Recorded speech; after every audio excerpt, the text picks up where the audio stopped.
क्या इस्लाम हमें इंजॉय करने से, इंटरटेन होने से, खुशी करने और खुश करने से मना करता? नहीं करता। ये हो ही नहीं सकता, क्योंकि जब बंदे को कोई फजल मिलता है, कोई खूबी मिलती है, तो ये तो कुरान है, कुल बिफज़लिल्लाहि व बिरहमतिही फबिज़ालिका फलयफ़रहू। अल्लाह के फजल, अल्लाह की रहमत पर ए महबूब इनको फरमा दो, चाहिए कि खुशी करें। बच्चा पैदा हुआ है, अल्लाह ने बेटे की नेमत दी, बेटी की नेमत अता की है, खुशी का मौका है, तो क्या करना है? खुशी करो। ये तो कुरान की तालीम है, इस्लाम दीन फितरत है, खुशी का बोल रहा है। इसी तरह अल्लाह पाक ने बेटे बेटी की शादी की नेमत से नवाजा है, खुशी का मौका है। छोटी ईद है, खुशी का मौका है। बड़ी ईद है, खुशी का मौका है। जंगल में जाने की बात नहीं हो रही। मेरे आका अलैहिस्सलाम के हदीस है, फरमाया मैं ईसाइयत और यहूदियत लेकर नहीं आया, मैं तो सीधा सा दीन लेकर आया हूं। ये किसके जवाब में फरमाया था? एक साहबी किसी जगह पे विजिट करके आए थे, वहां जगह सब्जा बड़ा अच्छा था, पानी बड़ा अच्छा था, तो वो साहबी नबी पाक अलैहिस्सलाम की बारगाह में आके अर्ज करते, आका वो जगह बड़ी प्यारी, मेरा दिल करता मैं सब कुछ छोड़ के वहीं रह जाऊं। मेरे आका ने फरमाया मैं ईसाइयत नहीं लेकर आया, तो मैं तो सीधा दीन लेकर आया हूं। नुक्कर नहीं, नुक्कर में नहीं जाके बैठना, बैठना लोगों के बीच में, खुशी लोगों के बीच में। इस्लाम दीन फितरत है, इन दीन इंदल्लाहिल इस्लाम, और अल्लाह के यहाँ एक ही दीन, दीन इस्लाम, और दीन मोतबर है। और अब कुरान में फरमाता है उदखुलू फिस्सिल्मी काफ़ा, इस्लाम में पूरे के पूरे आ जाओ। इस्लाम तो खुशी का मौका हमें देता है, इंटरटेन कर, रव्विहुल कुलूब। मेरे आका फरमाते अपने दिलों को सुकून दो। एक हदीस है, हजरत हंजला रदी अल्लाह अन्हु, वो गसीलुल मलाइका नहीं, एक साहबी है गसीलुल मलाइका, जिनकी मैयत को जब वो शहीद हो गए थे फिरिश्तों ने गुस्ल दिया था, वो और साहबी हैं। एक और साहबी हैं हजरत हंजला रदी अल्लाह अन्हु। ये नबी पाक अलैहिस्सलाम के पास आते थे, आखिरत की बातें होती थी, इनके दिल में खौफ आता था।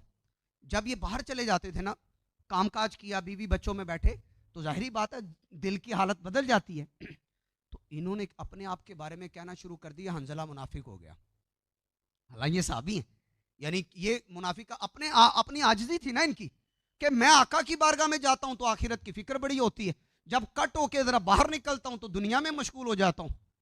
तो मेरे आका अलैहिस्सलाम ने, जब नबी पाक अलैहिस्सलाम को पता चला कि हजरत हंजला यूं कह रहे हैं, तो दूसरे साहबी ने आके बात बताई।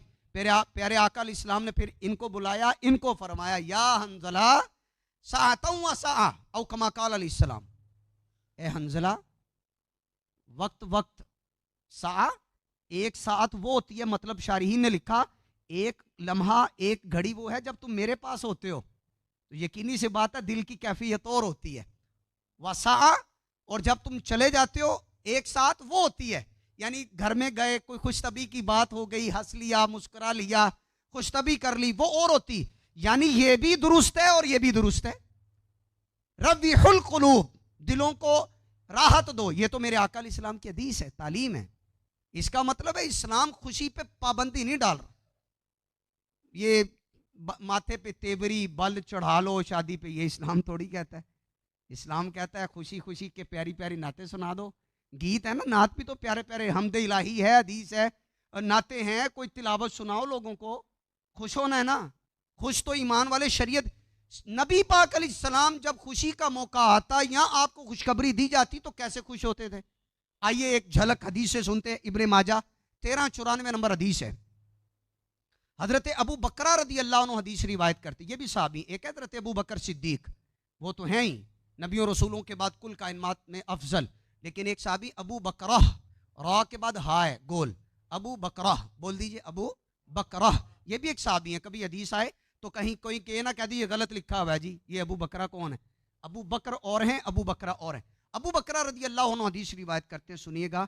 आप फरमाते हैं नबी पाक अलैहिस्सलाम के ताल्लुक से, नबी सल्लल्लाहु अलैहि वसल्लम काना इज़ा अताहु अमरुन यसुर्रुहु औ बुश्शिरा बिह, जब नबी पाक अलैहिस्सलाम के सामने कोई ऐसा खुशी वाला मामला आता या सरकार को कुछ खबरी सुनाई जाती, खुशी वाला मौका आया, तो करीम आका अलैहिस्सलाम उस खुशी में क्या करते थे? खर्रा साजिदा, सजदे में झुक जाया करते थे। खुशी में सजदे में झुकना ये दकियानूसी सोच नहीं है। ढोल बजाना ये दकियानूसी है, गाना बजाना ये दकियानूसी है। मेरे आका सल्लल्लाहु अलैहि वसल्लम खर्रा साजिदा, सजदे में जाते थे किस लिए? शुक्रन लिल्लाही तबारक व तआला, अल्लाह तबारक व तआला के शुक्र में सजदा शुक्र के लिए सर झुका दिया कर। कब? खुशी मिलती। शबे बारात की बात नहीं हो रही कि बस उस वक्त ही आके बस सजदा करना कर ला, बस सजदा शुक्र, आका सजदा शुक्र कर, ये लफ्ज याद कर ले, खर्रा साजिदा, खर्रा साजिदन, खर्रा खर्रा, जिस नबी पाक अलैहिस्सलाम का कलमा पढ़ा है वो खुशी में तो सजदा शुक्र अदा करते थे। मुसलमानों के पहले खलीफा सिद्दीक़ अकबर रज़ियल्लाहु अन्हु का अजीम कारनामा कि आपके दौरे खिलाफत में झूठा मुद्दई नबूवत मुसैलमा कज़्ज़ाब जब जहन्नम वासिल हुआ, आपको इत्तला हुई कि मुसैलमा मर गया, खप गया, जहन्नम वासिल हो गया, तो सिद्दीक़ अकबर रज़ियल्लाहु अन्हु ने सजदा शुक्र किया था। एक गुस्ताखे खत्मे नबूवत मरे तो खुशी का मौका है ना। मिर्जा गुलाम अहमद कादियानी खबीस मरा तो खुशी का मौका था ना। वो मुसलमान मरा तो खुशी का मौका था। नबियों रसूलों के बाद अफजल तरीन हस्ती सिद्दीक़ अकबर खुशी को कैसे सेलिब्रेट कर रहे हैं? सजदा शुक्र करके। दूसरे खलीफा हजरत उमर फारूक आजम रदी अल्लाह अन्हु, फतेह यरमूक हुई आपके दौरे खिलाफत में, यरमूक को फतेह यरमूक हुई तो हमारे फारूक आजम रदी अल्लाह अन्हु, जिनको देखकर शैतान रास्ता बदल लेता था, जिनकी जबान पर रब ने हक को जारी फरमा दिया, फरमाया मेरे बाद कोई नबी होता तो उमर होते, वो हमारे फारूक आजम रदी अल्लाह अन्हु। आपको फतेह यरमूक की खुशखबरी मिली तो आप सजदे में चले गए। एक सहाबी रसूल रज़ी अल्लाह अन्हु का वाक़या, उनसे कुछ मामला हुआ, उन्होंने अल्लाह की बारगाह में सच्ची तौबा की, महबूब अलैहिस्सलाम ने उनको खुशखबरी सुना दी कि तौबा कबूल होगी, वो सजदा शुक्र के लिए सजदे में चले गए थे। ईमान वालों की तो ये शान है, ईमान वाला तो सजदे में जाता है, ईमान वाला तो सजदे में गिरता है। लेकिन बाज़ औक़ात हमारे यहाँ माशाअल्लाह जिनके दिलो रगो पै में ये चीज़ पैवस्त है, ये तो था नफली सजदा, सजदा शुक्र। शादी में 5 वक्त का नमाजी फर्ज सजदा भी छोड़ देता है, फर्ज सजदा। तकरीब में, अकीके में, फंक्शन में, गेस्ट खड़े हुए, लोग आए हुए हैं, मेहमान आए, मेहमान को सर्व करने के अंदर पक्का नमाजी खुशी के मौके पर फर्ज सजदा छोड़े, मेरे आका खुशी के मौके पर सजदा शुक्र कर रहे हैं। सिद्दीक़ अकबर खुशी के मौके पर सजदा शुक्र कर रहे हैं। फारूक आजम रदी अल्लाह अन्हु खुशी के मौके पर सजदा शुक्र कर रहे हैं। ये इस्लामी तालीमात है, ये दौरे जदीद की तालीमात है, क़यामत तक के लिए तालीमात है। वो खुद कंजर्वेटिव इन माइंड है, पुराने जमाने का बंदा है, वो इस्लाम की तालीमात से दूर है। जो बताने वाले को बोले कि ये पुराने जमाने की बातें करते नहीं, ये खुशी करेंगे इंशाअल्लाह। हम बिल्कुल जंगल में नहीं जाके बैठ, बिल्कुल घर में शादी होगी तो देखें खवातीन सारी आपस में करें एंजॉय, खाना खिलाएं, एक दूसरे को तोहफे तहफ़ दें, मर्द एक दूसरे के साथ एंजॉय करें। शादी में कौन मना कर रहा है? अगर खवातीन के साथ एंजॉय करना करें, बीवी है, बहन है, बेटी है, भतीजी है, भांजी है, फूफी है, खाला है, क्यों नहीं कर रहे एंजॉय? गैरों के बीच में एंजॉय करना है, वो लज्जत जो गुनाहों भरी लज्जत है, इस्लाम इजाजत नहीं देता, इस्लाम इजाजत नहीं देता। कोई खुशी का मौका करने दें। हाँ, खुशी के मौके पर छोटी छोटी बच्चियां अगर दफ टाइप की कोई चीज हो, ऊपर यूं यूं मारे, यूं यूं मारे, झंझकार नहीं, म्यूजिक नहीं। जो इतने इतने बड़े भाइयों ने वो दफ का जवाब उधर से निकाल लिया, अपने मतलब की बात होती है ना, दूर की भी करीब लगती है।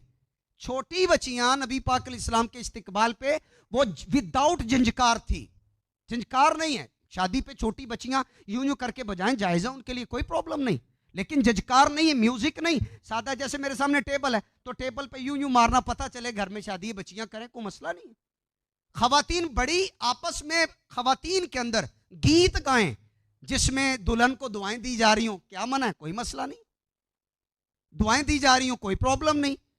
इस्लाम तो हमें सेलिब्रेशन का फुली माहौल देता है, लेकिन एक लिमिटेशन, एक दायरा है, उस दायरे के अंदर जिस गैरों की हम लोग नकाली करते हैं ना, उन्होंने भी अपने गलत कामों की हुदूद रखी हुई हैं। उसकी तफसील में नहीं जाता, अपने गलत कामों की भी हुदूद रखी हुई हैं। मसलन गलत काम करना है तो सिर्फ इस हॉल के अंदर करने की इजाजत है, गेट पे आओगे तो तुम्हारे खिलाफ कानून हरकत में आ जाएगा। ये क्या है? क्यों हरकत में आया कानून?